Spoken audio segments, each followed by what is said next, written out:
Welcome to a very special October 1st edition of Shamrock Sports. It's the spookiest month of the year, but it's not scary skeletons or ghastly ghouls haunting the nightmares of every Irish fan, but rather the ferocious Bearcat. It's Shamrock Week here on Shamrock Sports.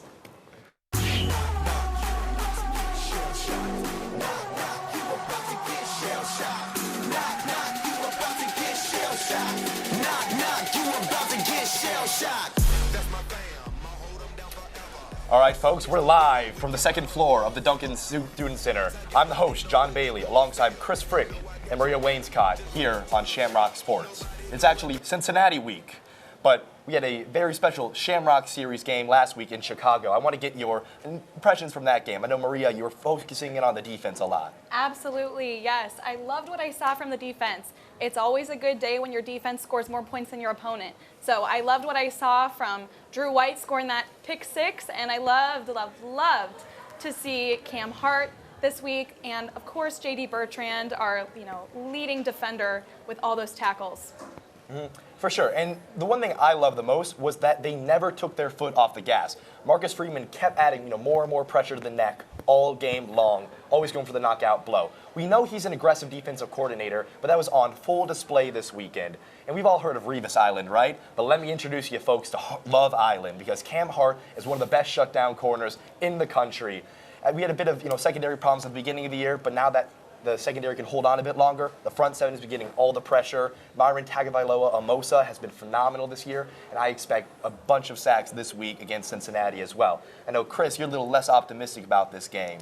I am indeed. I think maybe I've just had a long week, but I am feeling very pessimistic today. I think a win's a win, obviously, but John, Maria, that win was fool's gold. You look at all the problems in that game. There's a lot to be concerned about. You see here that Drew Pine strip sack fumble. There was a lot of that in this game. The offensive line still not protecting anybody. Jack Cohn was running for his life before he got injured. Notre Dame only 3 rushing yards on the day. And I mean, honestly, I know we say the defense played well, and they did. But I mean, if Graham Mertz is a somewhat competent quarterback, they had a chance to get burned multiple times in that game. Graham Mertz he throws a stone at water and misses. I swear to God, this guy, he couldn't do anything. But I mean, I think honestly, if Chris Tyree doesn't return that kick for a touchdown at the beginning of the fourth quarter, I think we lose that game because we couldn't move the ball at all. We had the touchdown in the fourth quarter, but that was on a short field. I don't think the offense was capable of taking it the length of the field. And I mean, like I said, a win's a win, but I think the score, the 41-13 score, does not reflect accurately how close that game actually was. To be fair, I feel like Graham Cracker is a better quarterback than Graham Mertz at this point. We're going to go to a report card. We're Notre Dame. We love our academics. Chris, what was your grade for Notre Dame this weekend? My grade for Notre Dame, I mean, I feel like you got to separate defense and offense here. The defense gets an A. I mean, compared to the past weeks, I'm grading them on a curve a little bit, but I mean, A for the defense. They did pretty well. I might move them down to the A- category, considering Graham Mertz just kind of helped them out a little bit. But the defense looked great. You mentioned the secondary really shoring things up, allowing less of those big plays. Offensively, I'd say about a C+. The running game couldn't get anything going. Passing game did look improved, I will say that. But I still worry about Jack Cohn's abilities in terms of reading blitzes and getting rid of the ball quickly. He's still holding on the ball for too long. He's got to recognize at some point that this is a young offensive line. They need quicker passing plays, and there are just times where there's a sack coming from a mile away and he doesn't see it. All right, Professor Wainscott, what are your thoughts? How would you assess the team this week? Well, I agree with Chris. I think that we really got to separate the offense and the defense here. Offense, I'm sorry, I've got to give you a B- here. We still have some serious holes in the offensive line. Dealing with Tosh Baker, being still kind of a fledgling in this offensive line position. We're really recognizing such a big loss that we had with losing Blake Fisher. Our defense, though, I'd really give it an A+. I'm so stoked to see these guys finally playing as a team. Once again, I mentioned J.D. Bertrand just really outperforming, and then on top of that, Kyle Hamilton really pulling his weight for the defense as well. Loved what I saw. I'd really like to boost that offensive rating, but I think the defense is really going to carry us through this win against the Bearcats this weekend. Yeah, I largely agree with your grades for the most part. I can't say that I would do anything too different. I give the offense about a B-, and I would give the defense an A+, simply because of the growth that they've exhibited this season. Yes. For me, I like to look at the ability to bring your grade up as the season goes on. And I got to say, Marcus Freeman has proven that he's a student of the game and has adapted throughout this entire season thus far. However, though there was some good in the game, we also saw a little bit of question marks starting to arise, most notably at the quarterback position. Right. What are our thoughts now on the depth chart? Should Jack Cohn, he's no Heisman, but is he the starting quarterback of this Fighting Irish team going forward? I mean, I think if Jack Cohn is healthy, he should be the starter. Drew Pine played well. Don't get me wrong on Saturday, but Drew Pine wasn't doing anything spectacular. He had that one turnover. He led a touchdown drive. He did what he needed to do. I still think Buckner is a little too inexperienced still, and I think as long as they're trying to use him to kind of boost the run game, they need to hold on to him as that kind of secret weapon, if you will. Yes. But I think Jack Cohn, he has shown the ability to stand in the pocket, deliver some good throws, although he was a little bit off on accuracy on Saturday, missed some deep balls to a couple ones to Kevin Austin. So, I mean, he's got to shore those up, but I think his experience and his ability to throw the deep ball makes him the starter as long as he's healthy, which obviously a bit of a question mark right now. Yeah. Honestly, I'd have to agree with you on keeping Jack Cohn as the starter, but in terms of our secondary here, I'd love to see Drew Pine really live up to that second string role. I want to utilize Drew Pine more. He's got this composure that's refreshing. He was calm when he had the ball, and he really moved that ball down the field just accurately. I was really pleased with what we saw. Buckner, impressed with him, but I just think that we need to utilize Pine as that second string. Yeah, don't get me wrong. Tyler Buckner is the future of this Fighting Irish program, and a player I believe will elevate us to national championship contention. But right now, Cohn is still our starting quarterback. He has the best arm talent so far, and he has the ability to move the ball down the field with a deep ball, more so than any other quarterback. We see right here, this absolute dime to Kevin Austin Jr. You put Drew Pine in that situation, I don't think he can make that throw. He was very good in the short game, 6 of 8, good accuracy, but for the most part, he's not getting that done. Tyler Buckner as an element of the game that Cohn nor Pine bring with his mobility. And I think if we see flashes of Tyler Buckner this week in Cincinnati, it's going to keep the defense on their toes and make them guess of what's going to happen. They can't bring too much pressure at the quarterback because we have a guy who can take off running and then get a big gain down the field if they're not ready for it. Yeah, we'll see if we even have quarterback options, though. I mean, you saw it on Saturday. Tyler Buckner was unavailable to play in that one, so he didn't see the field at all. We'll see if he gets some action in tomorrow's game, but that'll be interesting to keep an eye on because we've got 3 quarterbacks right now and 2 of them a bit hobbled. So Yes. where is that going to go? Yeah, we'll have to see how it plays out, but regardless, it's a good problem to have when you have a lot of good quarterbacks rather than no good quarterbacks at all, as is the case with the University of Michigan right now. But speaking of looking around other teams in the league, let's look at Jacob Irons' segment as he looks at the scene around college football. Hi everyone, welcome back to the Fall Sports Recap. I'm Jacob Irons, where we take you through all that's going on in Irish athletics this fall semester.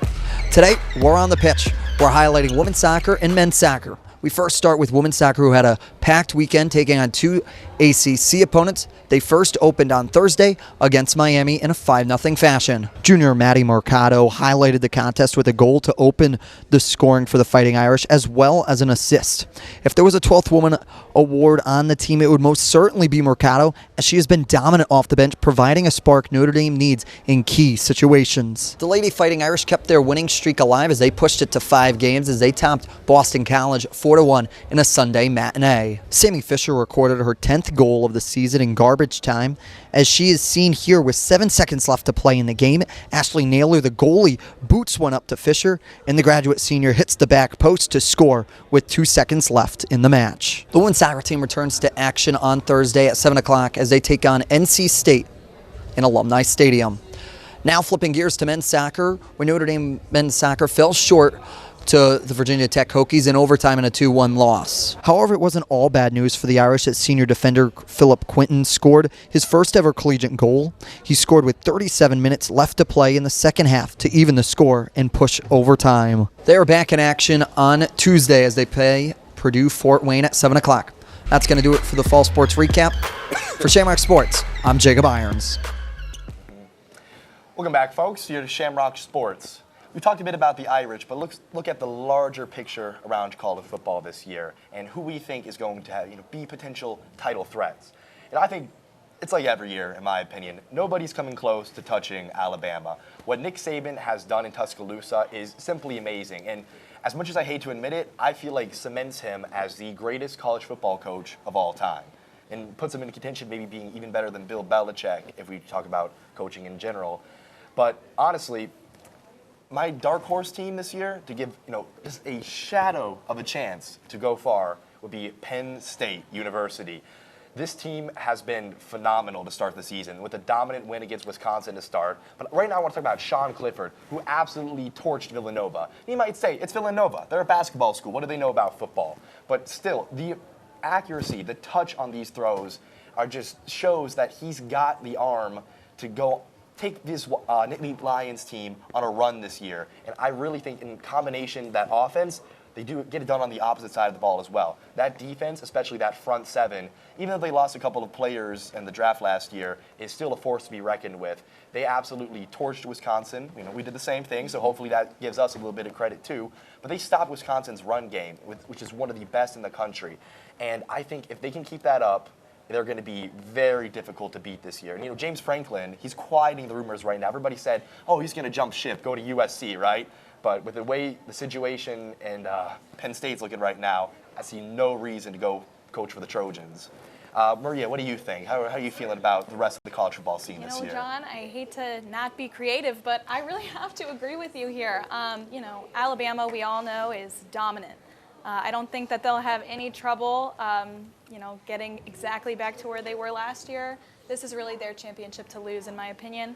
But I agree with you. Sean Clifford is really a force to be reckoned with. I would love to see them get into the college football playoffs this year. This is his third season starting. I don't think he's going to let this moment go easy. I really think he's going to put up a fair fight, and I just love to follow the Nittany Lions, as far as they can go into the playoffs. So that's my wild card. And Chris, what do you think? You believe in the Big Ten? Do you believe in Alabama? To your two's point about Penn State, I'll say this. It's Villanova. They're a basketball school. What do they know about football? I think you guys are getting a little too high on this Penn State team, who's beat their big wins against Wisconsin and Auburn, who, while both good teams, are not proof that they're at the top level. I look at a team in red in the SEC, but it's not the one you're thinking of. I'm looking at the Arkansas Razorbacks, currently ranked 8th in the country. They had a big win over number 7 Texas A&M last week, 2010 win. You look at Arkansas has been in the toilet for years in the SEC. I mean, they have just been awful. So I may be getting a little too high on them because they've just been bad my whole life. But the underdog story this year. Yeah, exactly. They've got a big game this weekend against Georgia. I think that's going to be the true test to see if they're truly a contender, if they can go toe-to-toe with this Georgia team who seems to be playing second fiddle to Alabama right now. But you look at their quarterback, KJ Jefferson. Mm-hmm. This is the only quarterback in the SEC with 800 passing yards, 200 rushing yards. A lot of people have been talking about Bryce Young, but I think KJ Jefferson, Heisman sleeper pick, possibly. All right. Depending on how Arkansas does the rest of the season. If they fall apart, then I never said this. Someone else wrote this for me. But I think Arkansas, if you want to look at contenders in college football, you got to start with the SEC, and a team that's kind of running the gauntlet right now. It's exciting to see. I think there's a lot of promise for the Razorbacks. Mm-hmm. So, Woo Pig Suey, baby, go right? Hogs. Mm-hmm. But now we're gonna flip the script a bit and talk about the pretenders. And Maria, if Arkansas is Cinderella at the big dance, sounds like clock is coming close to midnight, right? You don't believe in the Razorbacks this year. I don't. I think of the top 10 currently ranked, I think Arkansas is a pretender. Now, don't get me wrong. I think KJ Jefferson, he is a sleeper, maybe for the Heisman candidate, and also the combination of Jefferson and Burks is one of the best deep games that we're playing in all of college football. I agree. It is beautiful. However, I would say they're really struggling in that cornerback position. They're really lacking. It's been something that we've seen over and over, and I think that it's really going to exploit them against Georgia this weekend, and it's really going to be the telltale of what happens to this team and if they can really keep their rank after this hopefully a win for you, Chris. But we'll see. I think that cornerback position is really what's going to be exposed here this weekend. I know you're taking that hard. criticizing your team. I'm pretty devastated right now. I'm very upset. I'm thinking about walking off the set, but I'll stick around for journalistic integrity. Of course. You're a professional, Chris.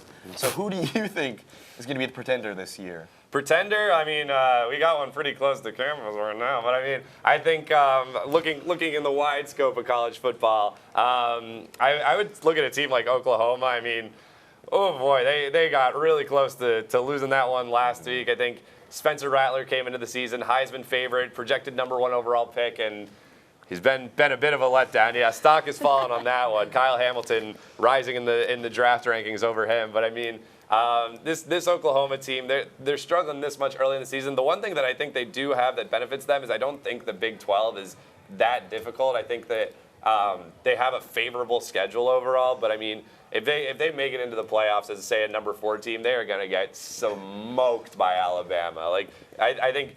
I don't think you said Alabama's untouchable. I don't even know if they are this year. But the way that Florida played them, I think this Alabama team is inexperienced enough where they're not at the Titan level of past Alabama teams, like literally just last year. Well, Florida came close to beating them last year too. Yeah. Even though they were, the preeminent favorite. Right. That's true. So. Yeah, but I look at Oklahoma. I think they are they're not scaring any of the real players in the game. And yeah, I think this Notre Dame team, they're a top 10 team right now, but arguably the weakest of the teams in the top 10. But hey, who knows? Well, they could surprise me. Like I said, I've had a bad week, so maybe I'm just negative today, right? Who knows? You talked about the weakness of the Big 12 as a conference, but really the ACC is looking very weak this year, and the Pac-12 I still think is weak, like it is every year.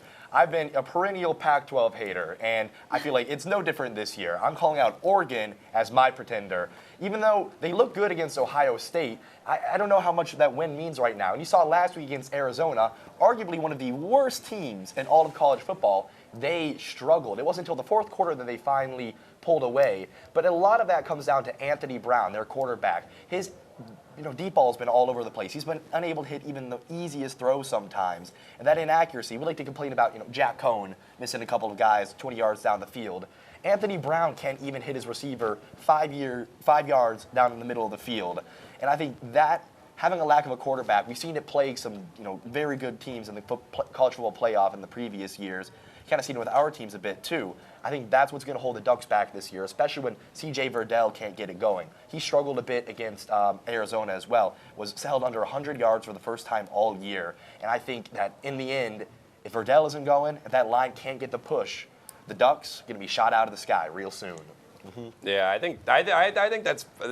I don't think Oregon's a pretender, but I do think that one of these weeks it's going to be one of those 11 p.m. games that nobody's watching, those West Coast games, and Oregon's just going to get randomly beat by Utah or something like Pac-12 after dark games. Yeah, exactly. That's my concern for Oregon, I would say. But I think they're definitely the favorite for that #3 spot in the playoff right now. Well, when you got an easy conference like the Pac-12, anybody can win it, really. Yeah, they did beat Ohio State though. Give them credit where credit's due. Absolutely. Fair enough.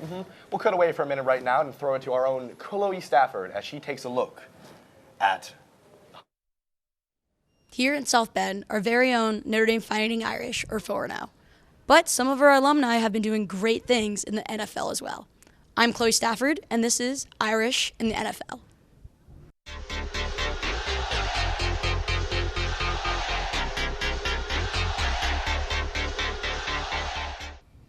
Let's start with somebody very near and dear to our hearts, Jeremiah Owusu-Koramoah. This rookie linebacker plays for the Browns, and he had himself a game this weekend. The Browns had a dominating 26-6 win over the Bears. Owusu-Koramoah went off. I saw great things from him, breaking up passes, reading screens, and forcing incomplete passes. He has an immense range and is well-rounded. He had a total of 4 tackles and a half a sack during this game, but these stats don't show how much of an impact he really had on this game. Next, let's move on to Zach Martin, a veteran who's always having a large impact on his team. This weekend, Zach Martin and the Cowboys blew out the Eagles in a 41-21 win. Offensive guard Zach Martin did an outstanding job protecting Dak Prescott in the pocket and made many essential blocks that allowed for huge run plays all throughout the game. The Cowboys are now 2-1 and have a tough opponent in the Carolina Panthers this weekend. I am excited to see more outstanding work from Notre Dame alum Zach Martin. With help from 3 Irish alumni on defense, the Chargers beat the Chiefs 30-24. What a win. Defensive tackle Jerry Tillery, linebacker Drew Tranquil, and safety Alohi Gilman all caused major problems for Patrick Mahomes and the Kansas City Chiefs offense. In this win, Tillery had 2 huge tackles along with a bunch of big-time breakups. Tranquil had one of the best games of his NFL career so far, with 8 tackles and a half sack. Gilman had a great game as well, with 7 tackles and a great interception to help secure the Chargers win. Look for this defensive trio throughout the season to see more big things. Good luck to all of our Notre Dame football players this week, and I hope you have a football-filled weekend. Thank you so much, and that was Irish in the NFL. All right, and now the moment we've all been waiting for. It's time to face our fears and finally talk about the Cincinnati Bearcats this week. And there's been a lot of talk recently because Notre Dame was the underdog last week against Wisconsin, 6.5 points, and this week too, we're once again, not Vegas's favorite. And do you think we should be favored this week? I personally, I feel like we should be the favorite because, as a wise man once said, Cincinnati ain't playing anybody, Paul. They haven't had a single decent opponent this season, and the one time they did against Indiana, they struggled profusely. That was a very difficult game for them, and even against Miami, Ohio, they got absolutely annihilated on the ground. Keon Mosey averaged 5.3 yards per carry that game, and all I'm saying is if Keon Mosey can do that to Cincinnati's defense, just think about what Chris Tyree and Kyron Williams are going to be able to accomplish on the ground. I know the offensive line has been a little bit sketchy, but at the end of the day, they're going to get theirs this week, and the defense is incredibly questionable outside of Myjai Sanders and Ahmad Gardner. Those are the 2 pieces that make the rest of the machine, chug along. And we can isolate them, kind of like we did George Karlaftis against Purdue. I think we're just going to be cooking on the ground game all day long. So I want to see, Chris, are you able to refute that point? I actually do think that I think Cincinnati is a deserved favorite here, just based on the way that they've played and based on the way that we play. I know 28-point win against Wisconsin, but even so, it was inflated, I would say. But I think, look at Cincinnati. They had an extra week to prepare for this game. That's a huge deal that I don't think enough people are talking about. Having 2 weeks where we're coming off of a tough game against Wisconsin is a huge advantage for Cincinnati. And I also think this is a Cincinnati team that they've been looking for recognition for years. They've been winning a ton of games, and the College Football Playoff Committee has not given them the recognition that they maybe deserve. So I think that this weekend, it's big for them trying to prove that, hey, we can go toe-to-toe with a college football playoff member. The blue blood. Of the past, yeah. So, I think they deserve to be favored in this one. I don't think Notre Dame has necessarily played well enough to kind of earn themselves into a betting favorite role, but I don't think that that's really what they care about. So, I don't think Brian Kelly's too hung up on that. And Cincinnati's already been giving us plenty of bulletin board material this week, but Oh, yeah. surely, Maria, you'll agree with me at least, right? Oh, absolutely. This is a Thank you. really important win, and I say that because I'm from Cincinnati myself. So this win is uber important for us, and I do believe that we should be the favorite here. I've seen it year after year with Notre Dame. We kind of need those few games to get, our team really under our feet. Let's pull ourselves together, work cohesively as a team. And from there, once we really find our identity as a team, I've really seen an upward trend. I think that that's going to happen again this week for us. Wisconsin was kind of our get-right game. I think we had a lot to prove, and I think we proved it. I showed in my grades, I really think between, that B-A range, we've still got room for improvement, right? But I think I really saw some camaraderie happening. I think, however, while I'm being quite optimistic with our team, we got to talk about Desmond Ridder. This is a senior quarterback with a senior level of experience. He has started an incredible amount of games. He's used to winning football. This is a winning quarterback here that is gritty, and he is a leader. He leads this team to, a championship level of wins and expertise. I think that we can't underestimate Cincinnati. I think this is going to be a win for us, but I don't think it's going to be an easy one. You spoke about Desmond Ridder, being a key player for the Bearcats this week. Who do you think is going to be standing out for the Irish on that side of the ball? That's a great question. That's tough, though. I would love to see Kyle Hamilton really come into the spotlight this weekend. He is just... He's an amazing, key component to our team that Top we've five seen draft pick. come out of nowhere when we need him the most. He's a safety, but, that's I mean, no pun intended. He's our safety. I mean, he really is. Like, always comes Last line of in defense. clutch. Truly. I'd love to see some big plays from him. You know, some turnovers. Let's stir up this Cincinnati team and shut down this opportunity that they think they really deserve to get into the college football playoffs. This is our time to shine and really shut them down. So yeah, and I'd love to see Kyron Williams also just do what he does best. Let's get some big runs, Chris Tyree looking runs, 90, 98, 97-yard runs for a touchdown. I'd love to see that happening this weekend. They call him the Jet for a reason, Absolutely. right? Once he's clear for takeoff, no one's touching him. Chris, who do you think is going to stand out for Cincinnati Notre Dame this week? For Cincinnati, I look at Jerome Ford. I think on the ground, he's been a big player for them thus far, averaging 100 yards per game, 6 touchdowns in 3 games. I mean, that really speaks for itself. But I think, you look at Notre Dame, they did a pretty good job last week of shutting down Ches Malusi. They slowed him down early enough where Wisconsin never really got their running game going to the extent that they wanted it to. I think that Notre Dame's going to have to do the same this week. So it's going to be up to Jerome Ford to kind of set the tone for Cincinnati and get Notre Dame's defense on its heels. For Notre Dame, a bit of an obscure pick, but I think you look at a guy like Jonathan Doerer. I mean, missed an early kick last week against Wisconsin. He's been very good for us, in all his time at Notre Dame. But I think Notre Dame's going to have field goal opportunities. I think Cincinnati will probably go with like a somewhat of a bend don't break strategy against this Notre Dame offense. It's the Marcus Freeman special. Yeah, right. So I mean, I think you'll see Notre Dame driving the ball a lot, but maybe struggling to get into the end zone. Jonathan Doerer is going to have some opportunities, and he's going to need to convert for both momentum's sake and points' sake. I agree. So we're going to switch now to the importance of the game this week. Chris, even as a cynic, you got to admit this is a big game for the Irish, right? It's for sure a big game. I will not deny that. A top 10 matchup. I mean, you look at both of these teams are teams that have been doubted often. Look at Cincinnati. They're not a Power 5 team, so people say, oh, they don't matter, but they win games. Then Notre Dame, year after year, Notre Dame's overrated, Notre Dame's overrated, Notre Dame's overrated. But Notre Dame gets it done. They win games. You look at how many games they've won since 2017. I mean, they haven't lost at home since 2017. Right. So huge game for Notre Dame, huge game for Cincinnati. How important is this game? It's pretty dang important. In your notes, you got a 12 out of 10. I feel like that's pretty accurate. I would say, yeah, I think 12 is pretty good.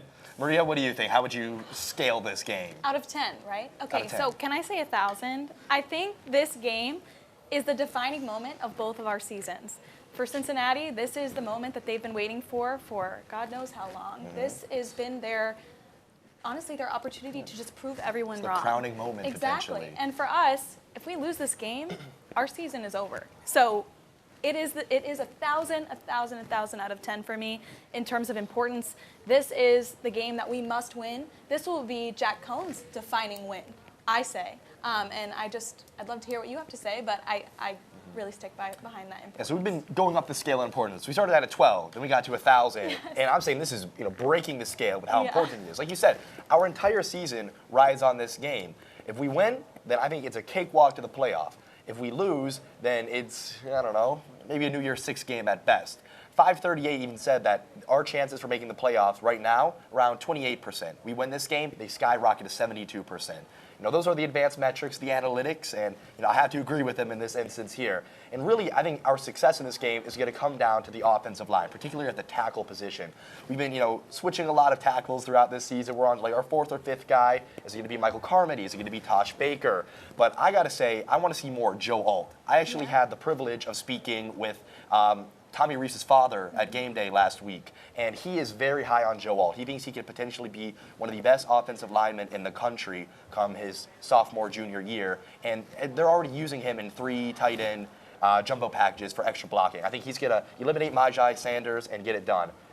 For the score predictions this week, Chris, what do you think, man? I'm a little scared what you're going to say. I mean, 2 weeks ago, I came on the show and I predicted Purdue to beat Notre Dame, and haunted me, but I got to do it again, John. I got to do it to you. Cincinnati's going to win this game. Cincinnati is coming into town. It pains me to say it. I'm hurting, John. This is truly painful, but it kind of gives me a thrill. So Cincinnati, 31-24.